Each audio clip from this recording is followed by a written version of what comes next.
Welcome to my channel. Lisa ബേബിക്ക് പനിയായത് കാരണം ഡോക്ടറെ കാണിക്കാൻ വേണ്ടി വന്നതാണ്.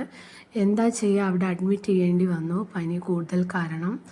അപ്പോൾ അവൾ ട്രിപ്പൊക്കെ ഇട്ടു. അവൾ ഭക്ഷണമൊന്നും കഴിക്കുന്നുണ്ടായിരുന്നില്ല, അതുകൊണ്ട് ട്രിപ്പൊക്കെ ഇട്ടു അവൾ കിടക്കുകയാണ്.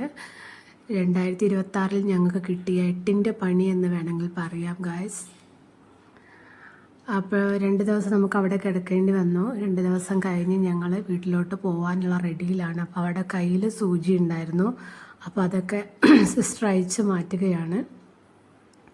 ഞങ്ങൾ തിരിച്ച് വീട്ടിലേക്ക് പോവുകയാണ്. ലിഫ്റ്റിൽ നിന്ന് ഹോസ്പിറ്റലിൽ നിന്ന് പുറത്തേക്ക് ഇറങ്ങുകയാണ്.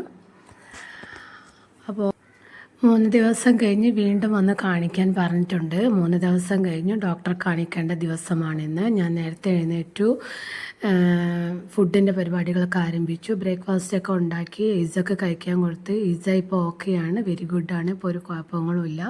ഉള്ളിത്തോരൻ അരിഞ്ഞു വെച്ചിട്ടുണ്ട്, ഞാൻ പയറ് തോരൻ വെച്ചിട്ടുണ്ട്. ഇന്ന് രാവിലെ ബ്രേക്ക്ഫാസ്റ്റിന് പുട്ടായിരുന്നു ഗായ്സ്, ചിരട്ടപ്പുട്ട് എന്ന് പറയും. അതിലുണ്ട്, അത് നിങ്ങൾ നോക്കണ്ട ഗായ്സ്. പുട്ടിന് കടലക്കറിയാണ്. അപ്പോൾ പുട്ടും രാവിലത്തെ ബ്രേക്ക്ഫാസ്റ്റൊക്കെ കഴിഞ്ഞു. ഇസ കഴിച്ചുകൊണ്ടിരിക്കുന്നുണ്ട്. ചോറടുപ്പത്ത് വെച്ചു, മീൻ വറക്കാൻ വെച്ചു, മീൻകറി ഓൾറെഡി ഉണ്ടാക്കി. ഇതെല്ലാം വെച്ചിട്ട് പോയി കഴിഞ്ഞാൽ പിന്നെ നമുക്ക് വന്നിട്ട് ഉണ്ടാ മാത്രം മതി. ഞാൻ കുളിയൊക്കെ കഴിഞ്ഞു, ഡ്രസ്സ് മാറ്റി ഹോസ്പിറ്റലിലേക്ക് പോകാൻ വേണ്ടി റെഡിയാകുകയാണ് ഗായ്സ്. അപ്പോൾ ഇസ ബേബിനെ ഒരുക്കി ഞങ്ങൾ പുറത്തിറങ്ങി ഡോറടിക്കാൻ വേണ്ടി ഹസ്ബൻഡ് വെയിറ്റ് ചെയ്യുകയാണ്. അപ്പം നമ്മൾ ഹോസ്പിറ്റലിലേക്ക് പോവുകയാണ്. ആക്ച്വലി ഗൈസ്, ഇസ ബേബീൻ്റെ പ്രശ്നമെന്ന് പറഞ്ഞാൽ ഒരു കേക്ക് കഴിച്ചതിൻ്റെ പേരിൽ ചെറിയൊരു ഇൻഫെക്ഷനായി, അതാണ് പ്രശ്നം. കേക്ക് 1-2 ദിവസം കഴിഞ്ഞു പോയിരുന്നു. ഞാൻ ഫ്രിഡ്ജിൽ വെച്ചതായിരുന്നു, എനിക്ക് മറന്നുപോയി ഗൈസ്, എനിക്ക് പറ്റിയ തെറ്റാണ്. അത് കളയാൻ വേണ്ടി വെച്ചതായിരുന്നു. പക്ഷേ കൊച്ചത് കണ്ടിട്ട് അവൾ ഫ്രിഡ്ജിൽ നിന്ന് അതെടുത്ത് കഴിച്ചു എന്നല്ല, ചെറുതായിട്ടൊന്ന് വിരലിൽ ക്രീം മുക്കി വായിൽ വെച്ചു എന്നാണ് അവൾ പറഞ്ഞത്. അപ്പം തൊട്ട് അവൾ വൊമിറ്റ് ചെയ്യാൻ തുടങ്ങി. അങ്ങനെയാണ് ഞങ്ങൾ ഹോസ്പിറ്റലിൽ എത്തിയത്. 2 ദിവസം അവിടെ കിടക്കേണ്ടി വന്നു. 3 ദിവസം കഴിഞ്ഞ് ഡിസ്ചാർജ് ചെയ്ത് 3 ദിവസം കഴിഞ്ഞിട്ട് ചെല്ലാൻ പറഞ്ഞിട്ട് ഞങ്ങളിപ്പോൾ അവിടേക്ക് പോവുകയാണ്. ഇതാണ് PRS ഹോസ്പിറ്റൽ. ഇപ്പോൾ ഈ ഹോസ്പിറ്റലിൽ കാണുന്നതേ എനിക്ക് പേടിയാണ് ഗായ്സ്. ഒരിക്കലും ആർക്കും ഇങ്ങനെ ഹോസ്പിറ്റലിൽ പോവേണ്ട ഒരവസ്ഥ ഉണ്ടാവല്ലേ എന്ന് പ്രാർത്ഥിച്ചുകൊണ്ടിരിക്കുകയാണ് ഇപ്പം ഞാൻ.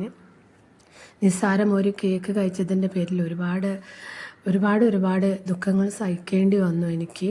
2 ദിവസം ഹോസ്പിറ്റലിൽ കിടന്നാൽ പോലും കൊച്ചിൻ്റെ വൊമിറ്റിങ്ങും എല്ലാം കണ്ടപ്പോൾ വല്ലാതെ പേടിച്ചു പോയി. അപ്പോൾ ഇന്ന് അവളെ ഓക്കെ ആണോ എന്നറിയാൻ വേണ്ടി ഡോക്ടറെ കൊണ്ട് ചെല്ലാൻ പറഞ്ഞിട്ടുണ്ടായിരുന്നു. നല്ല തിരക്കുണ്ടായിരുന്നു. ഞങ്ങൾ ഡോക്ടറെ കാണിക്കാൻ പോയപ്പോൾ അവളിപ്പോൾ ഓക്കെയാണ്. അവൾ ഓടിച്ചെല്ലുകയാണ് ഡോക്ടറെ കാണിക്കാൻ വേണ്ടിയിട്ട്. കാർത്തിക് സാറിനാണ് കാണിക്കുന്നത്, PRSലുള്ള കുട്ടികളെ കാണിക്കുന്ന ഡോക്ടർ. നല്ല ഡോക്ടറാണ്. ആ ഡോക്ടറെ കാണിക്കുന്ന അവൾക്കും ഭയങ്കര ഇഷ്ടമാണ്. വേറെ ഏത് ഡോക്ടറെ അടുത്ത് പോയാലും അവൾക്ക് ഇഷ്ടപ്പെടില്ല. അപ്പോൾ നമ്മൾ വെയിറ്റ് ചെയ്യാണ്. എല്ലാം കഴിഞ്ഞു ഗൈസ്, ഓക്കെയാണ്. അവളെ നാളെ തൊട്ട് സ്കൂളിൽ വിടാൻ ഡോക്ടർ പറഞ്ഞു. ഞങ്ങൾ തിരിച്ച് വീട്ടിലേക്ക് പോവുകയാണ്. പോകുമ്പം ഹോസ്പിറ്റലിൻ്റെ ഗേറ്റ് കടക്കുമ്പോൾ എൻ്റെ ഒരേ ഒരു പ്രാർത്ഥന, ഇനി ഒരിക്കലും ഇവിടേക്ക് വരാനുള്ള ഒരവസ്ഥ ഉണ്ടാവല്ലേ പടച്ചവനെ എന്ന് മാത്രമാണ് ഞാൻ ദുആ ചെയ്തത്. ആർക്കും അങ്ങനെ ഒരു വിധി ഉണ്ടാവില്ലേ എന്ന് പ്രാർത്ഥിച്ച് ഞാൻ ഹോസ്പിറ്റലിനോട് വിട പറഞ്ഞ് വീട്ടിലെത്തിയപ്പോൾ നല്ല മഴയായിരുന്നു ഗായ്സ്. ഫുഡൊക്കെ കഴിച്ചു. ഇസ ബേബി ഉറങ്ങി, ഞാനും കുറച്ച് ഉറങ്ങട്ടെ. അപ്പോൾ ഇന്ന് ബൈ ഗായ്സ്.